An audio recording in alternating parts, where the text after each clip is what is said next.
Hello friends, welcome back to my channel. कशा आहात तुम्ही सगळे? आय होप सगळे मस्त आणि मजेत असाल.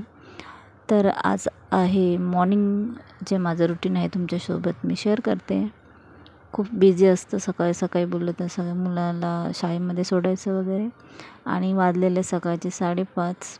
मी 5ला उठले, पण उठता उठता हे ते करता करता मी ब्लॉग 5:30ला स्टार्ट केला आहे.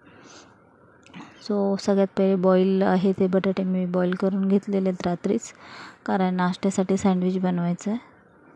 तर वृद्धीला टिफिनला पण होईल आणि पप्पांसाठी नाश्त्याला पण. पप्पा बोलले आज मी कामाला जाणार नाही आहे.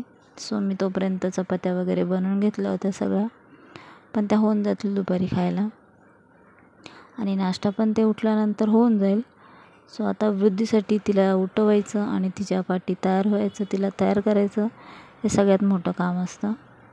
माझी तर कामं होऊन जातात लवकर. मला काही आता वेळ नाही लागत एवढा, सवय लवकर काम करायची. सो तुम्ही पाठीमागचे व्हिडिओज बघितलेस त्याच्यासाठी थँक्यू सो मच, आणि तुमचा असाच माझ्याशी सपोर्ट असावा त्याबद्दल थँक्यू सो मच. आणि आता मग व्हिडिओ कंटिन्यू करा.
वृद्धीचे पप्पा पण गेलेले आहेत.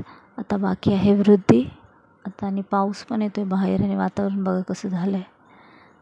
साधारणतः आता 6 वाजलेले आहेत, 6च्या टायमिंगमध्ये, आणि येतो आहे पाऊस. तर आता जायचं आहे मला पावसात. सो माझं सर्व झालेलं आहे. मी सँडविच वगैरे घेतलेलं आहे बनवायला. स्टफिंग बनवून झालेलं माझी बटाट्याची भाजी. आणि बरेच दिवस झालं वृद्धी बोलत होते की सँडविच करायचं आहे म्हणून. सो बोलला आज बनवूनच टाकूया. असं करायला वेळ लागत नाही कोणती गोष्ट, बट कधी कधी कुठलंही काम करायला हातात घेतलं ना, तर जे करायचं असतं ते काम राहतं बाजूला आणि वेगळंच काम होतं. त्याच्यामुळे बाय द वे, आणि हा व्हिडिओ मी सकाळी शूट केलेला आहे, आणि सकाळीच मी तुम्हाला अपलोड पण म्हणजे लगेच केलं आहे, कारण नंतरनं मला बाकीचे कामं येतात. सो एडिट करायला नंतरनं वेळ नाही भेटणार, म्हणून मी आज सकाळी मॉर्निंग रुटीन शेअर केलं आहे. आणि बाकीचं जे काम आहे माझं ते तुम्हाला कळेलच नंतर, उद्याच्या व्हिडिओमध्ये तुम्ही बघालच. सो आहे असा आमचा सँडविचचा नाश्ता. नाश्ता म्हणजे हे वृद्धीसाठी आहे. नाश्त्याला बघूया आता नंतर मी काहीतरी बनवेल माझ्यासाठी. पप्पांसाठी तर सँडविचच आहे आता. आणि आता वृद्धीची तयारी करून घेते मी. केस वगैरे बांधून घेते, कारण तिला जाऊन पुन्हा खाली सोडावं लागतं मला. व्हॅनकडे खाली जावं लागतं सोडायला. सो तिला मी रेडी करेल आणि पहिले तिला सोडून येईल. आणि आजचा हा जो व्लॉग आहे हा एवढाच होता. तर तुम्हाला आवडला तर नक्कीच लाईक करा, कमेंट करा, शेअर करा. आणि आता वृद्धीचं रायटिंग एवढं खराब झालं आहे ना, की आता तिला मी काय बोलू. सकाळ सकाळी मी तिला ओरडू पण नाही शकत. सो मी थोडंसं चेक केले सगळ्या बुक्स, कारण आता 29ला एक्झाम आहे तिची. आता मलाच ते जेल पेनने लिहिल्यानंतर अक्षर अजूनच जास्त खराब होतं.